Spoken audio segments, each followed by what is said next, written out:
ካለምንም ማጋነን ማንም ኢትዮጵያዊ ይህንን ስፍራ ይህንን ከባቢ መጥቶ ማየት ቢችል እንደው በዓለም ብቸኛው የሚል የተጋነነ ስያሜ እንኳን ባይሰጠው ከዓለም ልዩና ምርጥ ቦታዎች አንዱ ለመባል ግን በቂ መሆኑን ሁላችሁም እንደምታምኑ ተስፋ አደርጋለሁ። ኢትዮጵያውያን በተቻለ መጠን አማን ሚዛን እየመጡ የደንቢ ሎጅን ማየት እንዲችሉና የኢትዮጵያን የውበት ልክ የጸጋ ልክ ማስተዋል እንዲችሉ እጋብዛለሁኝ።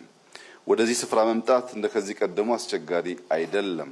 ኤርፖርት አለን። ከኤርፖርት እስከ ሎጁ ያለው ርቀት 5-10 ደቂቃ ቢወስድ ነው።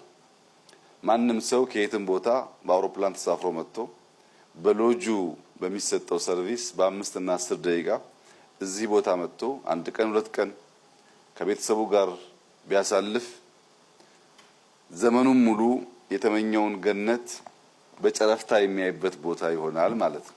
እውነት ለመናገር ብዙ ሰዎች የዚህን ቦታ ቪዲዮ ሲመለከቱ ኢትዮጵያ ውስጥ ነው ብለው ያምናሉ ብዬ አልገምትም።